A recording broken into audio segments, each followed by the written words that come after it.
Yummy sweet potato, sweet potato, orange sweet potato, orange sweet potato, orange flesh sweet potato, flesh sweet potato, potato, potato, popo. Vitamin A,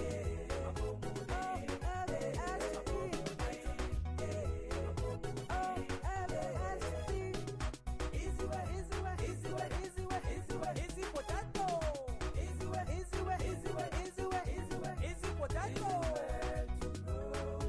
Orange sweet potato, potato.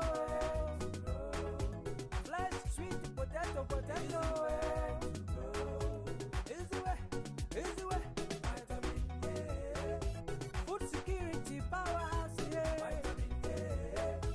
Children deficiency. Vitamin A. Woman in a reproductive age. Vitamin A. In orange flesh sweet potato. For good health eyesight. Vitamin A. Your immune system. Vitamin A. Some yummy sweet potato. Sweet potato. Orange sweet potato. Orange sweet potato. Orange flesh sweet potato. Flesh sweet potato. Potato, potato, potato. Vitamin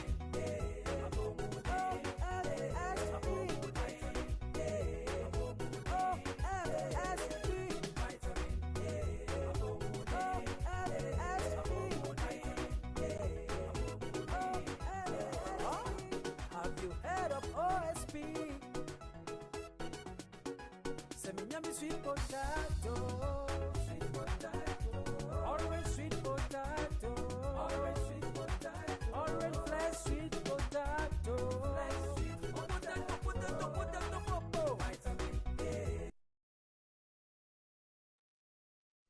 Hi, everyone, and welcome today to our event, Communicating About Climate Change. Thank you all for joining us today. We're very excited to have you here. My name is Tara Sprickerhoff. I'm the Senior Communications Specialist here at Farm Radio International, and I'm pleased to be taking you along as we talk about this topic today. So welcome to the event. I'm joining you today from what is known as Ottawa, where Farm Radio International's Canadian office is located. It's located here on the unsurrendered territory of the Anishinaabe Algonquin Nation, whose presence reaches back to time immemorial. We give this land acknowledgement today because it's part of a history of colonization, there we go, that has happened on this continent. But the legacies of colonialism are not limited to Canada and this land. It's those same legacies that have resulted in the work that we're doing and that we're talking about today. This year in Canada, we've seen the worst forest fire season on record in terms of hectares burned. We've seen flooding in Nova Scotia. We've seen a decrease of 14% in national wheat production, largely due to drought in the prairies. And we've seen abnormally hot fall temperatures in Eastern Canada and more, even though many of us are seeing snow today. But at the same time, in Africa, where Farm Radio does the majority of our work, the situation is similar, if not worse. So Cyclone Freddy in Malawi this year caused floods that killed hundreds. The Horn of Africa faced its worst drought in 40 years, killing potentially thousands. There have been unexpectedly heavy rains in other countries, and increased desertification is impacting others. So climate change is a big deal, and that's what we wanted to talk about today. It's a big deal here at home. It's a big deal around the world. The difference is that in Africa, the people there are responsible for less than 10% of global greenhouse gas emissions, but the people on that continent, and indeed Indigenous people around the world, are uniquely vulnerable to the impacts of climate change, which is what brings us to our conversation today. How can we talk about climate change in a way that people will listen? How can we communicate about climate change in a way that brings people on board to making a change in our lives and in the world? And how can we do this on a global scale, on a national scale, on a regional scale, but also on a personal level? So it's a very, very complicated topic. We know there are no easy answers. But we're hoping that during today's conversation that you come away from this talk with a couple new thoughts, ideas, things you can do, or some hope about what we can see happening in the world. So I'm very pleased to announce today that we have 4 extraordinary speakers who are bringing their experiences working in climate change and communications to the forefront. And I'll introduce them and their organizations now, but we'll hear from each of them a little bit later on. So before we get going and jump into this, a very quick reminder that there will be a short Q&A session at the end of the webinar. So feel free to add your questions to the chat. There is also a box, a Q&A box at the bottom of your screen where you can add questions, and we'll be collecting them throughout the event, and we'll try and get to your questions at the very end. So please feel free, don't hesitate to ask questions, throw them in the chat or the Q&A box. So a little bit about the 4 organizations that we have visiting us or joining us today. The first one is, of course, Farm Radio International, who I work for. If you don't know us, Farm Radio International is an organization dedicated to getting information and knowledge into the hands of those who need it by using radio in tandem with mobile phones. We work with existing radio stations and other development partners to amplify the voices of rural people so that they can advocate for themselves and their communities. So today we'll be welcoming Charles Ta from Farm Radio to join us a little bit later on. Secondly, we have with us Kate Ashwood from Youth Climate Lab. Youth Climate Lab is a Canada-based global nonprofit organization of youth mobilizing other youth to create just climate resilient futures. They enable young people to become leaders in the climate space by empowering them with the skills, financial access, and policy knowledge that they can use to make changes in their own communities. Thirdly, we have Shannon Van Raes joining us from Future of Good. Future of Good is a digital publication that focuses on the social impact sector. They cover stories, innovations, and the trends that shape social impact in Canada. They provide insights, knowledge, and analysis to change makers across the country. And finally, we also have Adam Sommerfeld joining us from the Climate Reality Project Canada. The Climate Reality Project is an organization dedicated to catalyzing a global solution to the climate crisis by making urgent action a necessity at every level of society. Their solution to tackling climate change focuses on education and grassroots action. Now, that's a lot right off the top, but welcome everyone.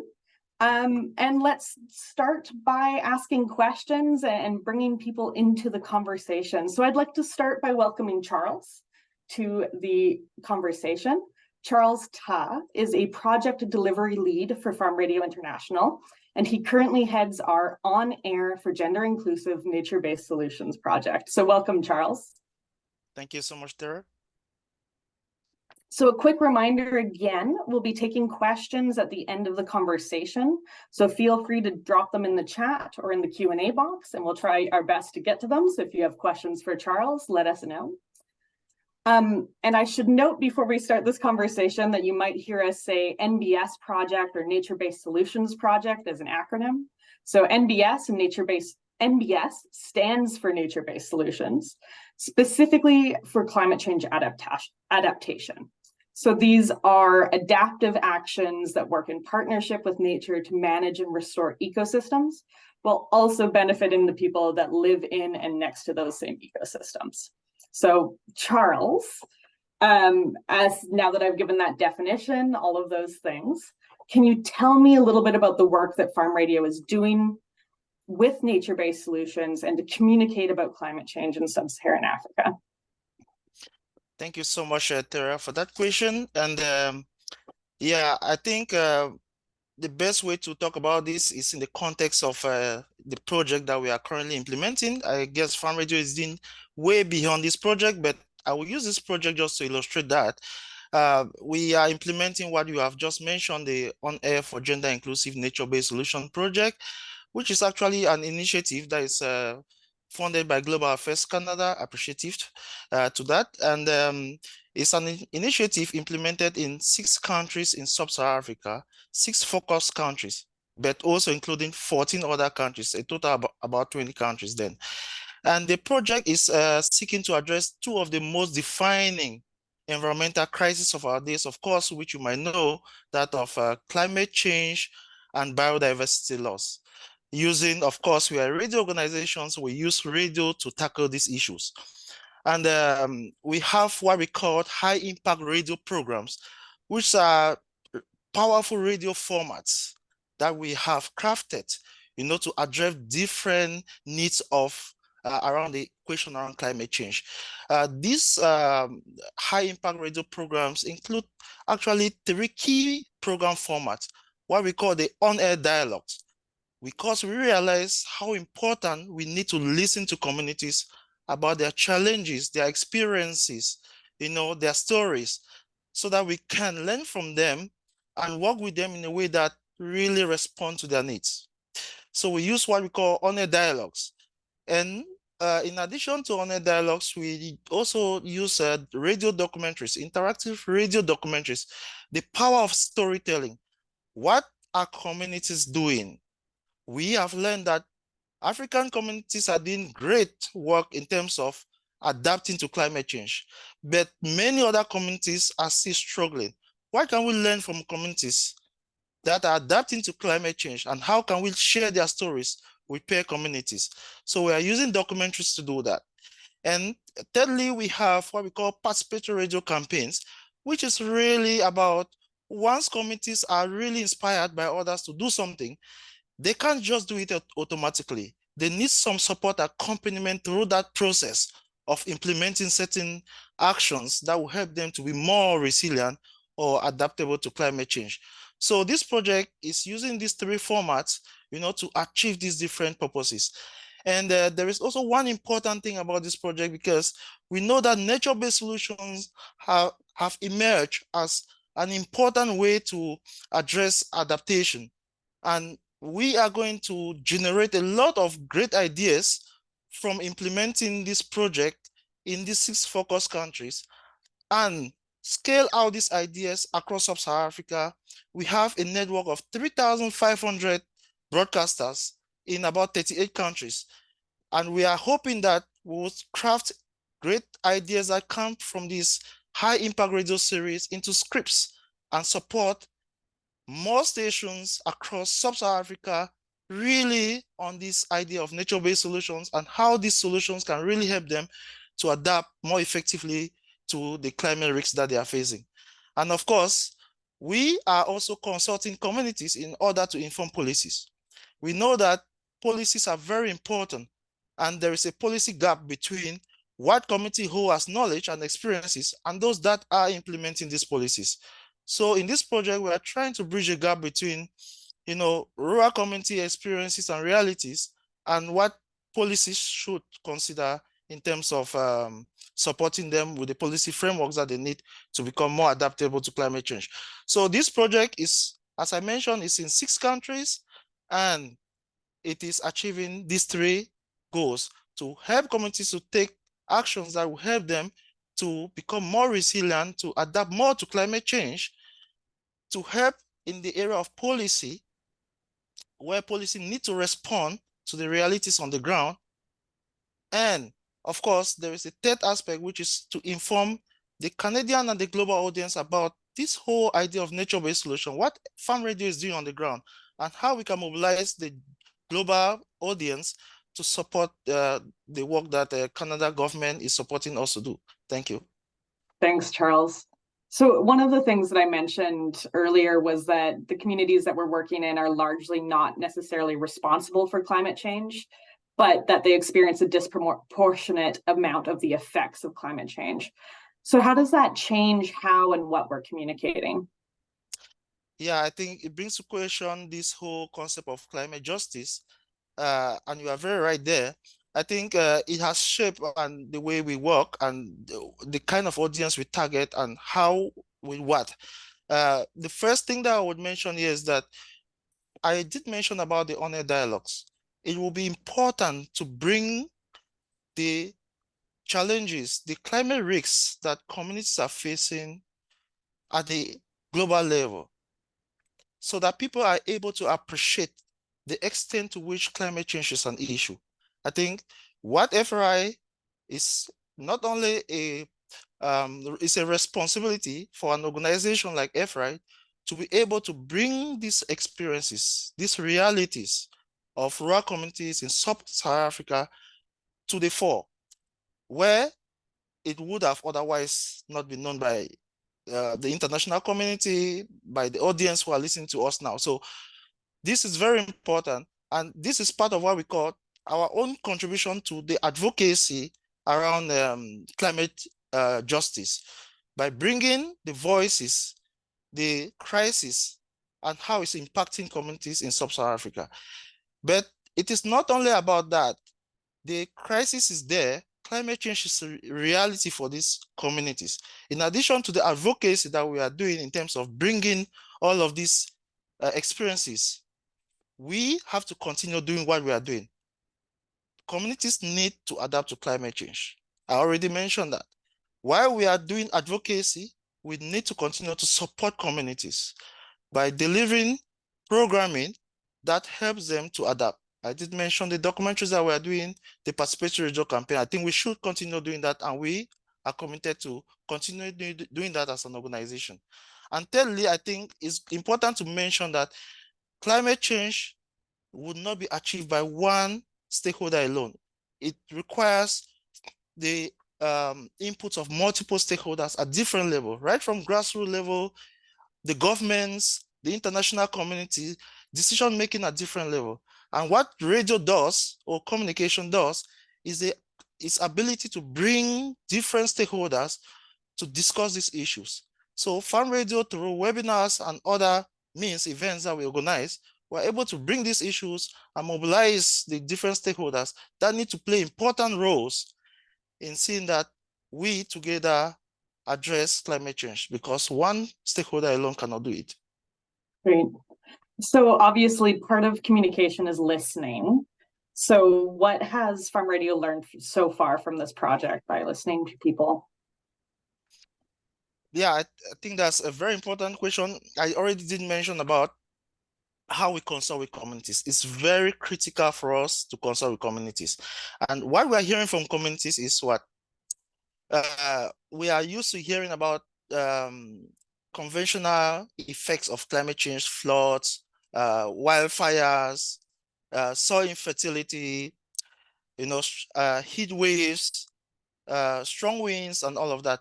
But what we are learning is that climate change is becoming very uncertain. There are new climate risks that are emerging. For example, the recent consultation we've done with communities is speaking to the fact that climate change is bringing new types of diseases, pests, weeds, and also significant impact on biodiversity. So a lot of uncertainty that climate change brings, and new events and new occurrences are threatening communities, are becoming very important, all of this which I just mentioned. So it is about how do we now start to think and predict what would be next. I think we are also learning the fact that, climate change affects communities differently. We have different kinds of groups. For example, we have women, we have other marginalized groups in communities, and they experience vulnerability, and their adaptation capacities are different. And usually we tend to want to address climate change from a holistic, from a one-size-fits-all perspective, but communities have different groups that experience climate change differently, and we should really be aware of those specific, unique realities that different groups are experiencing as far as climate change effects is concerned, and try to see how to support. Interventions really have to be tailored to the specific realities of different groups. And if I may end on that question, it's also the fact that top-down approach to climate change adaptation really doesn't work. We really need to recognize the knowledge, the experiences of local communities as part of the solution. And we are learning that top-down approach to climate change adaptation is critical. Thank you. Thank you so much, Charles. There's definitely a lot to think about in everything that you've said there. And so I really appreciate you sharing. I'm sure we'll hear from you a little bit more later on, but I'm going to move on to our next panelist. So thanks so much, Charles. So our next panelist is Kate Ashwood. She is the impact manager at Youth Climate Lab, where she puts her passion for building community resilience to climate change to good use. So welcome, Kate. Kate, could you tell us a little bit about your work at Youth Climate Lab and how your team looks at climate change communication? For sure. Thanks for having me. Glad to be here. At Youth Climate Lab, we, as Tara mentioned, are very much focused on empowering youth to become leaders in the climate decision-making space. And from a communications perspective, the first step to doing that is really to call youth into the conversation. When you think about the accessibility of climate change topics and terms, it is very inaccessible typically. There's an assumption made, I think at this point, by most folks in the English-speaking activism world that if you say SDGs as an acronym, for example, everyone in the room will know that that means the Sustainable Development Goals. Or if you are talking about GAC funding, that everyone knows that's Global Affairs Canada, and that those assumptions can really create a hindrance in my point of view in terms of widening the tent to get more youth at the table. And so from a communications perspective at Youth Climate Lab, we very much fight against that by making sure that all of our communications are tailored to be social media accessible first. And that specifically means making engaging graphics, short form video, and making sure the captions are multilingual if possible, as well as including hyperlinks so that if folks are interested, they can easily go off our social media page to learn more about that. And just making sure that in everything that we do in terms of communication, we're always asking the question, if we were a first-time engager with this topic, would we understand everything that we're communicating? Are there any acronyms that are specific to Canada that maybe should be explained to be internationally accessible, and vice versa? So really critically thinking about every aspect of it is how we go about it. Yeah, it's huge, making sure everyone has the same understanding of what's going on or is able to access that content. So important. So one of the things that Charles just mentioned was how when we're doing climate change work, we can't think of it from like a general perspective, and we have to understand that different groups face different realities. So how does that match your experience at Youth Climate Labs? Yes, very much in agreement with Charles there.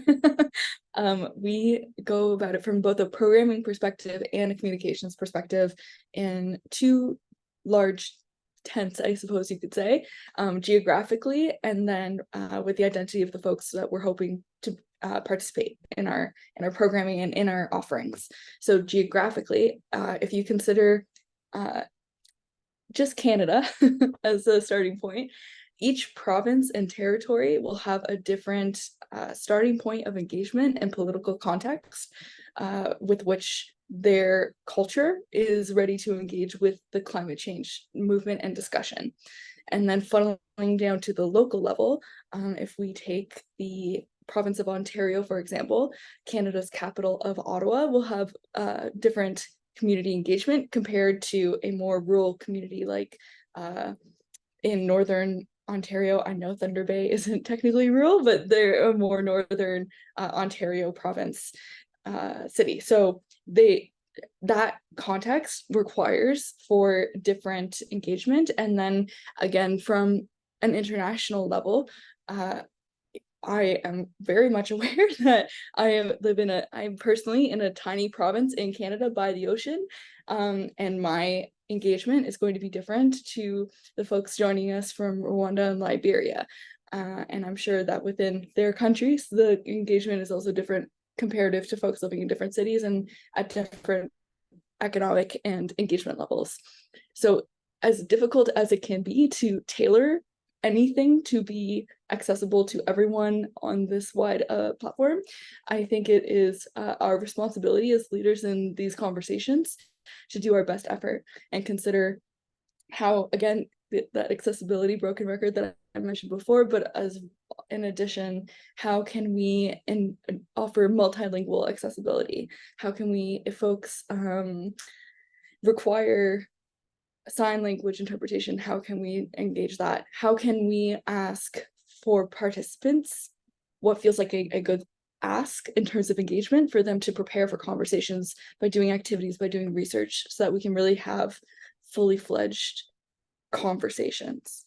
And then the other level is in creating safe spaces for BIPOC folks and equity seeking folks to have conversations in a safe space to them. The climate change movement is very white. I don't help that situation. And so I think recognizing that both the spaces need to be created where white folks are removed from the conversation so that honest and constructive conversations can be had that are true to feelings of climate grief or anger, or maybe there's some joy out there. That those can happen in a closed space, but then also recognizing that creating the space isn't enough. We also have to create the supports and mentorship programs so that the communication can continue outside of those created spaces and everyone feels as much as possible like their opinions are and thoughts and feelings are valued in every way, because that's my belief. Everyone matters. Yeah, I can imagine that that's so important. One of the other challenges to change the conversation a little bit, Charles also mentioned that we're seeing how the impact of climate change is, well, changing regularly. So how do you advocate for new topics and new thoughts or new science about climate change, even that we know that from year to year, or sometimes even from month to month, that science and guidance can change? Yes, I think I would say that at Youth Climate Lab, our approach is in radical collaboration, which has 6 principles of being youth first, catalytic, disruptive, inclusive, creative, and equitable. Those are the 6. And just by nature of staying true to those collaborative principles, the science will always be pushed, and the collaborations to make change will continue to change and to grow. By, I think, nature of having youth always at the table to have these conversations, the conversations will be disruptive and people will be pushed to challenge their preconceived notions of thinking. I think by prioritizing partnerships and making sure that it's never one autocratic decision when it comes to the science or how to communicate that, that again, everything will be pushed and forward thinking will be held as the core of the conversation. So that'll be my answer. Youth are the answer. Yeah, it's really clear that I think for many youth, climate change is the issue of their lives, and that it's something that they're really passionate about, thankfully, for the rest of us. So thank you so much, Kate. I know we'll come back to you again, but at this point, I'm going to jump forward and welcome Shannon Van Raes from Future of Good as our next panelist. So Shannon Van Raes is a veteran multimedia reporter based in Winnipeg, whose work has appeared in national and international publications. Though she's worked for agriculture publications in the past, she's currently Future of Good's news and features reporter, where she covers any and all developments in the world of social impact, from new social policy to changes in the charitable sector's workforce to global international development and grassroots initiatives. So welcome, Shannon. Thank you. It's a pleasure to have you here. So Shannon, kind of unlike the rest of us here today, you're a working journalist rather than an organization looking to, say, change hearts and minds on the topic of climate change. So can you talk a little bit about your experience covering climate change from that perspective? For sure. I can definitely take us all down memory lane on this one. So I've been reporting for almost 2 decades now. And interestingly, my very first reporting gig was at a small rural publication called the Tillsonburg News, and I was supposed to report on power and alternative energy. And I can tell you that in the early 2000s, this was not a particularly popular topic. So I'll take you through a little bit of the good and the bad and the ugly around the trends that I've seen since then. So that special report on power was pretty controversial at the time. It had ideas that today we, largely take for granted, that climate change is, human caused, that the climate crisis is a problem. These were things that were not so well established then. But some things have also deteriorated since then. I mean, people who were upset with the reporting or had questions at that time would come and speak to me in person. And really, speaking to someone in person is such an invaluable way of talking about these issues and getting to what really matters and having all that subtlety and nuance that takes some of the heat, no pun intended, out of the situation. And while people today, I think, are much better educated and much better versed and understand the climate crisis is real, the way we discuss it, I think, has deteriorated. So more recently, as you mentioned, I did cover agriculture. I covered it really extensively for several years. And I also got a lot of feedback when I wrote about climate change and climate initiatives, particularly around the so-called carbon tax or carbon pricing. And it no longer was in person by and large, but it was in emails or social media. And it was really, there's a lot of anger there that I hadn't seen previously. So I can definitely see during my time this polarization around how information is received. Things that I wouldn't have thought were political even 10 years ago now are definitely seen as political. So how I've had to navigate that and really take extra care in looking for, neutral sources to present information is something that has definitely changed. And I should say that there was sort of a peak hostility around this in 2016 and 2017, which is probably tied to events in the United States and, electoral change that happened there. But there was a point where it got so intense that, one man came to events to follow me around with a video camera and make threats. So, that was really a low point in terms of my experience reporting. But I do feel that overall the level of understanding has increased. And today at Future of Good, where I cover a pretty vast array of things, when I do write about climate change, my focus is now on solutions. So that's a pretty marked change. And while Future of Good is, sort of on the leading edge of solutions-based journalism, is a trend that's happening more broadly as well. And that's something that, I see as really positive. It would be so easy for me to go, I could write every day, all day on the crisis and where things are going badly and the problems, but to have solutions and give people hope and practical ideas is a really helpful way to cut through some of the noise, I have found at least, and give my readers with information that, I hope allows them to make informed decisions. Right.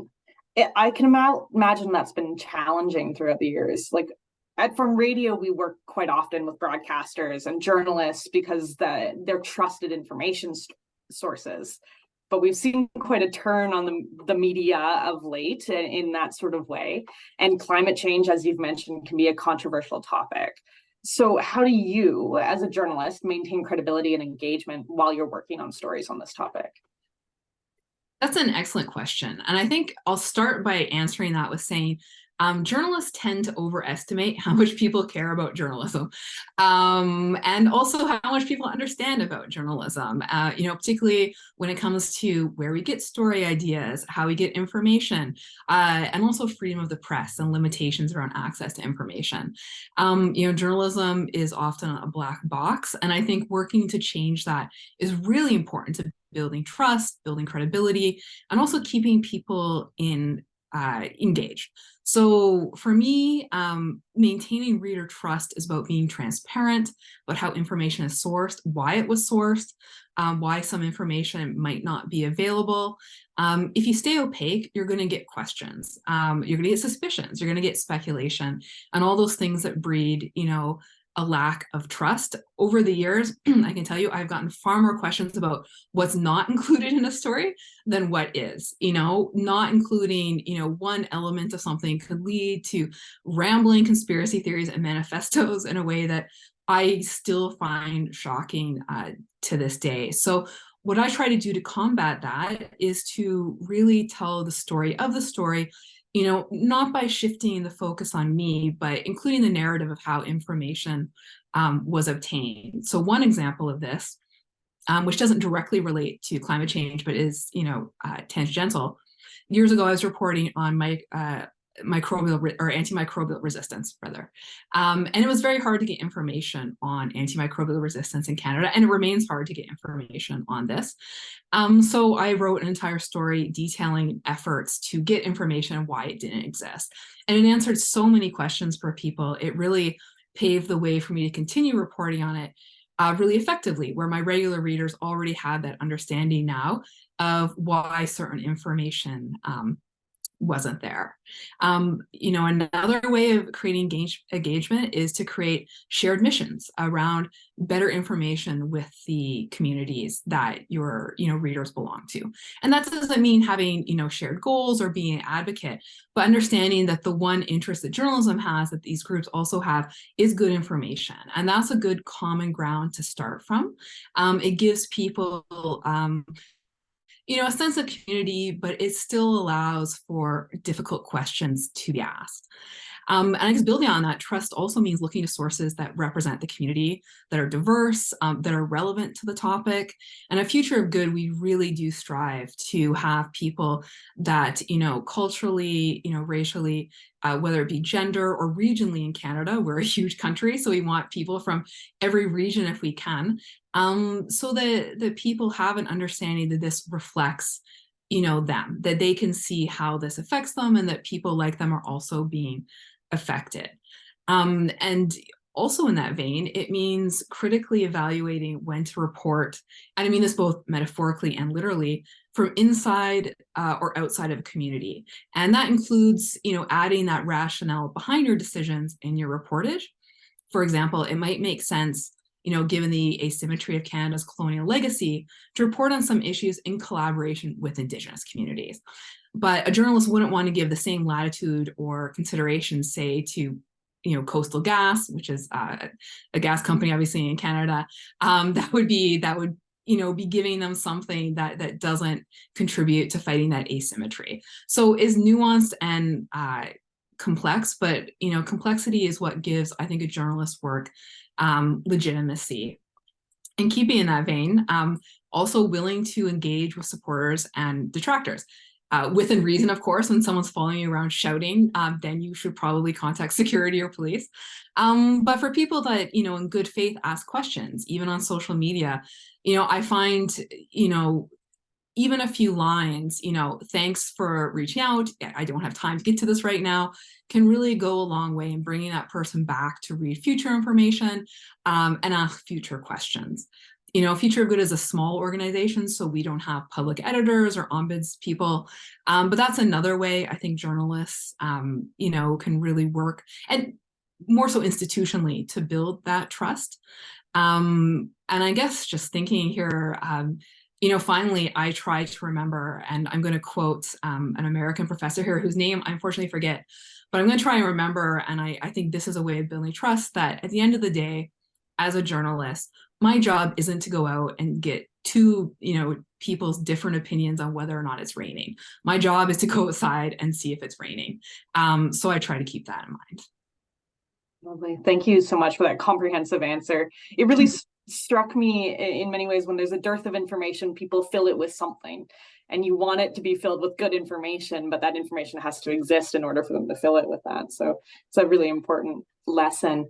Kind of a final question for you here. One of the main tools of communicating about climate change is storytelling and things like that. But for you, when you're writing and telling stories about climate change, what tools are needed to help communicate the reality of it? This is a good question because every day I get 20 or 30 press releases, and these press releases do not make me happy. They do not make my heart sing with joy. And for so many organizations that are trying to communicate to me about climate change so I can communicate to other people, it starts with a press release or a cold email. And I'm not always sure this is the best method to do this, particularly if it starts with, hey, and then has a bunch of acronyms. And I'm actually so glad Kate mentioned jargon and acronyms. I had an instance not that long ago where I asked an organization a question about funding. And I got back a list of acronyms that was unintelligible. And I just ended up not doing the story because it was just too much to try and be accurate. I mean, they weren't being clear and I couldn't be clear as a result. So those are all things, I think of when it comes to what I need to do my job. And just like journalists, communicators assume people know more about any given subject than they really do. I will not be offended, and no journalist will be offended if you think I know nothing about, say, a threat to the boreal forest. Like, please start from ground zero for us, because that gives us the building blocks to build something for our readers. So that's something very, very important.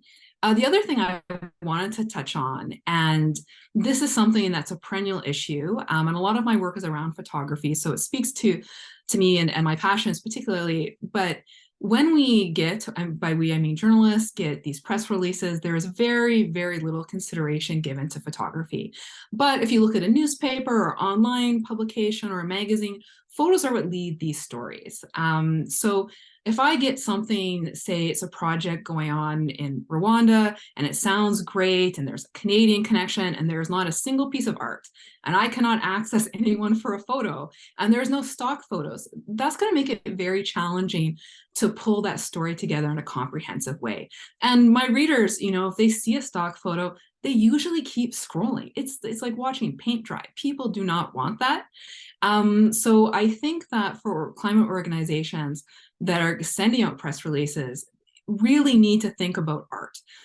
Is there someone who I can make available if they're in the same country as the person? If not, is there a photo that we can send or video that we can send that, matches what might already be on this publication's website and is something that, they can use? So those are things that I think about when, I'm getting these press releases, and, I hope other people think about them as well. Lovely. Thank you so much, Shannon. Some good advice for the rest of us here. I'm sure we're all taking notes. So much appreciated. And we'll come back to you a little later on, but I'm going to move on to our final panelists. So Adam Summerfield is the Director of Communications at the Climate Reality Project Canada. He has 15 years of experience working in communications for social purpose organizations, and he applies his experience in politics, in activism, in design, and in co-creation to his current work. So welcome, Adam.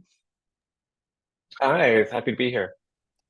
So can you tell us a little bit about your approach to communication and advocacy at the Climate Reality Project? Yeah, absolutely. Thanks for the chance to do a shameless plug for my organization. We're one that's all about distributed leadership and a sort of horizontal, multimodal network of advocates and communicators, one that's based around the trusted communicator model, and one where also I think to quote a famous Canadian theorist, that the medium is the message, and really appreciate what Shannon was just talking about in terms of the need for visuals and sort of a variety of ways of presenting things.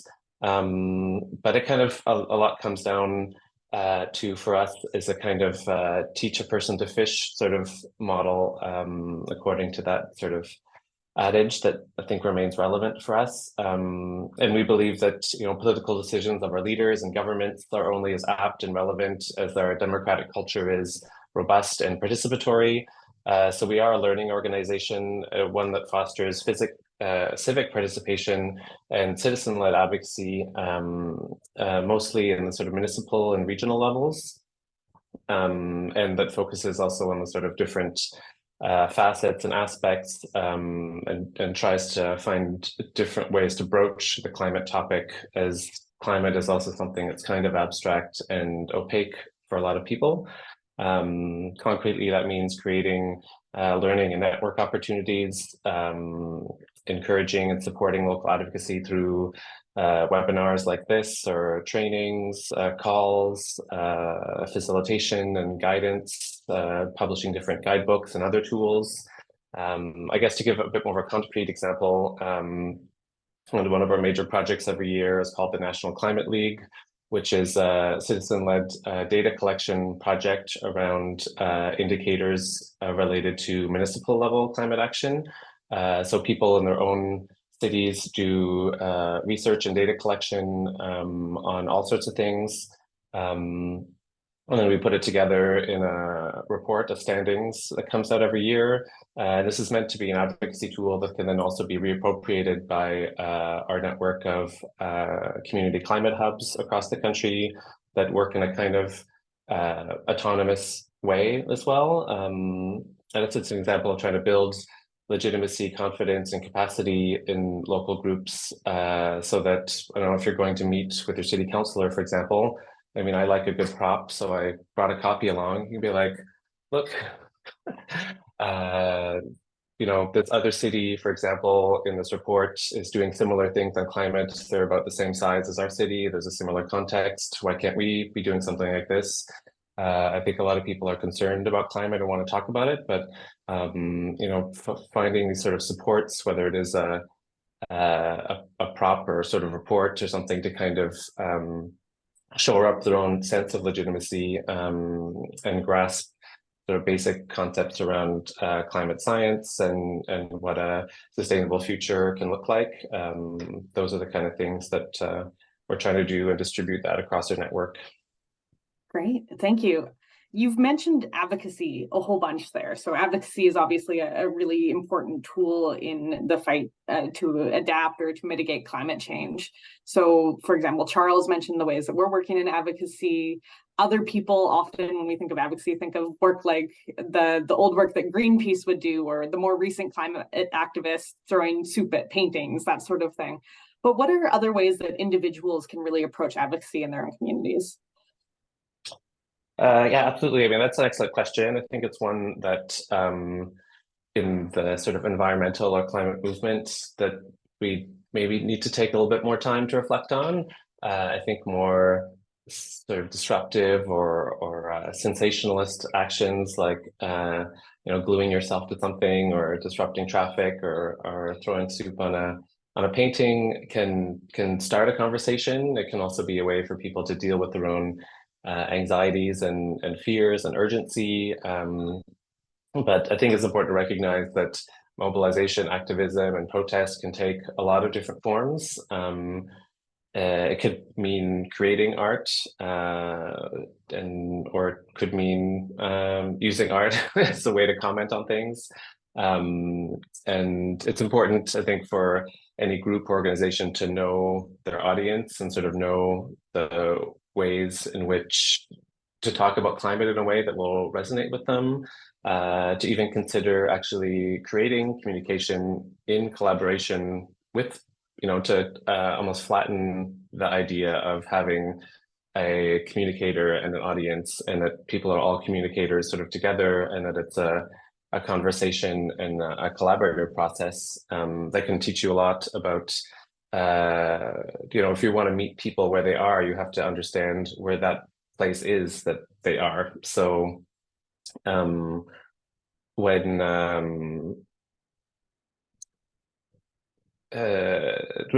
means I think talking about placemaking, about improving quality of life, about the sort of co-benefits of what climate policy actually means. I think there's been a lot of emphasis over the years on kind of doom and gloom scenarios, on very technical science, on banning things, on all the things that are kind of wrong with the world. Mm-hmm. And I don't think that a lot of people are necessarily very excited about massive change, as much as maybe some people in activist circles or environmental circles are necessarily.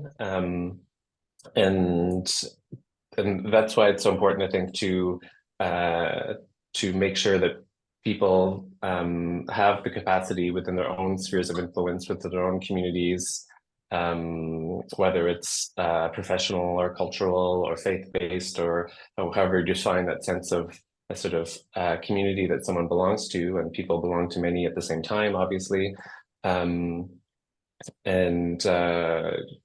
Since when you look at polling data, the vast majority of Canadians anyways are very concerned about climate change. Obviously, when it comes to discussing exactly which solutions will help us mitigate and adapt to the climate crisis, it gets a little bit more ambiguous, I guess, but that's why it's important to have different people from different perspectives talking about what climate solutions mean, and recognizing that building relationships and trust is at the center of that, and less so exactly what the message is. It's more about how you formulate it. Great. You mentioned here that, we hear a lot about doom and gloom when it comes to climate change, but you've also mentioned the importance of bringing in solutions when we're thinking about that. What is that importance, and how can we talk about solutions when we're thinking about climate change? I guess, like I was saying, it's important to invest the time in building relationships with people that you're communicating with. I think everyone's mentioned building trust, creating the conditions for sort of fruitful and equitable collaborations among people and different groups. Since we're often talking to more kind of individuals or smaller groups, it's important to focus on the sort of systems change that can happen, the kind of policy change that can bring about collective change, and to avoid putting yourself down or feeling guilty about your own personal climate journey, and leading by example. And I think certain avant-garde elements in society that do everything like composting or reusing, or sort of all the things that might make a sort of model environmental citizen, but that aren't necessarily accessible to everyone on a large scale, and to talk about how for me, and I think for Climate Reality Project, the most important thing you can do is advocate for collective solutions, even though it might not be possible to completely embody what that means in the end. You can demonstrate to your sort of members of your community that you can organize together to influence decision makers, maybe even become a decision maker or run for office yourself, and that there are ways in which to kind of put yourself out there and be a part of these collective solutions that would then normalize and standardize these sort of more sustainable or just practices, and to kind of trust that process and believe in your own agency. Lovely. I recognize we're running to the end of the webinar, so I'm going to pose you a question that I'm actually going to pose to each one of the panelists, and I'll start with you because you're already unmuted, you're already on screen. So what is some concrete advice that you have for each of us listening today as individuals when we're talking about climate change in our communities? I guess I'll try and make it very brief. I guess one, and I was thinking of a workshop I was at recently about deep canvassing. If you're not really sure what that is, I would say go out and find out more about it. It's, I guess, a whole tactic, I guess, that was developed by community organizers, and that an organization that's based in central BC called Neighbours United has developed a lot in Canada. Someone named Montana Burgess is the executive director there, and it's a lot about individual sort of conversations about knocking on doors and talking with people about things in a way that is non-judgmental, based in empathy, and about storytelling and listening, in a way to try and bridge the gap that sort of polarization and sort of knee-jerk reactions can create, when for some people you say the word climate and suddenly it's like no, that's not about me. You're attacking my way of life or my community, or that it seems like suddenly antithetical to their value system. When you dig a little bit deeper, you realize that there are a lot of contradictions there, and sort of ways to come to mutual understanding about what needs to be done. Yeah, I would say that deep canvassing or learning about co-design or sort of other processes that are collaborating and working with other people seems easy to say, but I think there are some sort of methodological skills that one can develop to make that go more smoothly and be more sort of fruitful and respectful. I think you hit on something there, which is empathy. Just finding ways to build common ground with people is such an important thing to remember, that we're all ultimately, hopefully, on the same side here, and that's the side of being able to live on this planet. So thank you, Adam. I'm gonna work our way backwards through the panelists and pose that same question to Shannon. What concrete advice do you have for each of us to use as individuals when we're talking about climate change in our communities? That's an excellent question. Before I get to that, though, I'm going to say, building on what Adam said, Future of Good has a whole story on deep canvassing up on our website now. So if you want to learn more on that, you can go to futureofgood.co and read all about it. But my actual advice is going to be brief, and that is to meet people where they are. And, this is not that dissimilar than what Adam said, but I find really taking the time to understand where people are on an issue allows for the best conversations and the most understanding. So my final words are to just meet people where they are. Lovely. Thank you so much, Shannon. Kate, same question to you. What concrete advice do we have for each of us to use as individuals talking about climate change? I'd say have conversations with your friends and with your family about the parts about climate change that make you nervous or scared. I think it's an easy thing to say and to recommend, and a really hard thing to practice. And so I recommend starting with, what's your favorite thing about where you live outside? Favorite tree, favorite flower, and go from there. Or favorite food. What's your favorite thing to eat? And what would you be sad about if you don't get to in the future? These are all great ways to start the conversations, I think. Yeah, remembering that this is still like something that's personal and that we can start there and move our way forward. Thanks, Kate. And finally, Charles. Charles, what concrete advice do you have from our work for each of us to use as individuals when talking about climate change? Yeah, thank you, Tara. Mine is not different from the others. I think it's very important that we sustain the dialogue with all the stakeholders that are involved. This problem would only be resolved if we collaboratively discuss all the time. So that would be my advice. But of course, we have to hear people's story. Thank you.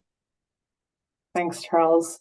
So yes, empathy, storytelling, collaboration, starting where people are, all things that we can take home with us. I recognize that we're coming to the end of our time today, and I haven't had a chance to get to people's questions. So if you do have questions, please, again, throw them in the chat, throw them in the Q&A box, and we will send them by email. There's a couple of them that I think are fairly easy that we can send you a response to, or we'll post them to our panelists to be able to send to people. So thank you so much. I'm going to wrap up here. So before we end, I think it's pretty clear that climate change is one of the defining issues of this period of time. I know there's many things happening around the world right now, and climate change is one of them, which can be overwhelming. And then, as you've heard the panelists say over and over and over again, how we talk about this issue, how we communicate about this issue, how we relate to each other with this issue really matters. So there's a lot of that in our work at Farm Radio. I'll put on my Farm Radio hat for a second. How do we get reliable, accurate, and useful information into the hands of people who need it most? How do we make sure that they can adapt and have the tools that they need to adapt? And how do we ensure that that information is delivered, is communicated in a way that people can act on that information? So if you care about supporting that sort of work and ensuring that it can continue, at least the work that Farm Radio does, we would invite you to make a donation today at farmradio.org/give. So once again, that's farmradio.org/give. But I'd also invite you to take a look at the work done by our friends who have joined us today. So many thanks once again to Kate Ashwood at Youth Climate Lab. You can find out more about their work at youthclimatelab.org. Shannon Van Rays at Future of Good. You can read some of her reporting and the reporting of her peers at futureofgood.co. And thank you again to Adam Sommerfeld at the Climate Reality Project Canada. You can learn more about them and their work at climatereality.ca. And of course, a final thank you to Charles Ta from Farm Radio International. You can learn more about our work at farmradio.org. And again, if this inspired you to give a donation, you can donate at farmradio.org/give. We really appreciate that. I'd like to thank my team who is helping run things smoothly behind the scenes today. I really appreciate, wow, I really appreciate all of their work. And finally, a final thank you to all of you who joined today for caring deeply about climate change, for wanting to see how we can make a difference, for trying to figure out how we can talk and move the world forward on this. So we really appreciate all of you joining. And once again, a huge thank you to all of our panelists today. And if you left a question, we'll do our best to get back to you via email. So thank you so much, everyone. And we hope you have a wonderful day and a wonderful rest of your week. Have a lovely afternoon.